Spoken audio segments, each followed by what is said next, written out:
அஸ்ஸலாமு welcome to simple cooking. இன்றைக்கி நம்ம ரொம்பவே டேஸ்ட்டான கல்யாண வீட்டில் சாப்பிட்ற அதே டேஸ்ட்டில் தாங்க கத்திரிக்காய் பச்சடி வைக்க போகிறோம். வாங்க எப்படி செய்யறதுன்னு பார்க்கலாம். இப்போ அடுப்பில் ஒரு கடாய் வச்சுக்கலாம். கடாய் காஞ்சதுக்கப்புறமா அது ஒரு ஸ்பூன் நல்லெண்ணெய் ஊற்றி நம்ம வெட்டி வச்ச கத்திரிக்காவை பொன்னிறமாக வறுத்து எடுத்துக்கலாங்க. இப்போ அதே கடாயில் 2 ஸ்பூன் நல்லெண்ணெய் ஊற்றி 1/2 ஸ்பூன் கடுகு உளுத்தம் பருப்பு, 1/2 ஸ்பூன் சீரகம், ஒரு கொத்து கருவேப்பிலை போட்டுக்கலாம்.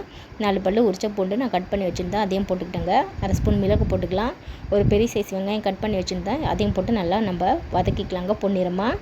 இப்போது 1 ஸ்பூன் இஞ்சி பூண்டு பேஸ்ட்டு போட்டுக்கலாம். இஞ்சி பூண்டு பேஸ்ட்டு போட்டு பச்சை வாசனை போகிற அளவு நல்லா வதக்கிக்கலாம். அடுப்பை லோ ஃப்ளேமில் வச்சுக்கோங்க. இப்போ ஒரு தக்காளி பழம் கட் பண்ணி வச்சுருந்தேங்க, அதையும் போட்டு நல்லா வதக்கிக்கலாம். 1/4 டீஸ்பூன் மஞ்சள் தூள், 1 ஸ்பூன் குழம்பு தூள், 1/2 ஸ்பூன் மிளகாய் தூள் போட்டுக்கலாங்க. போட்டு நல்லா வதக்கிக்கிட்டு நம்ம வதக்கி வச்ச கத்திரிக்காவையும் அந்த மசாலாவில் போட்டு நல்லா வதக்கிக்கலாங்க. 1/4 ஸ்பூன் உப்பு போட்டுக்கிட்டேன். உப்பு கரெக்டாக இருக்குதான்னு செக் பண்ணி பார்த்துட்டு உங்களுக்கு கூடுதலாக குறைச்சலாக வேணால் போட்டுக்கோங்க.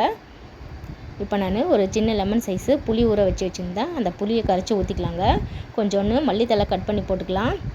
ஒரு மிக்ஸி ஜாடியில் 2 ஸ்பூன் வேர்க்கடலை, 1 ஸ்பூன் வெள்ளை போட்டு நம்ம தண்ணி ஊற்றி பேஸ்ட்டாக அரைச்சி எடுத்துக்கலாங்க. அரைச்ச பேஸ்ட்டு நம்ம வேகிற கத்திரிக்காய் பச்சடியில் ஊற்றி நல்லா வேக வச்சுக்கலாம். அடுப்பை ஹை ஃப்ளேமில் வச்சு வேக வச்சுக்கோங்க. நல்லா திக்காகும் போது அடுப்பை லோ ஃப்ளேமில் வச்சுக்கலாம்.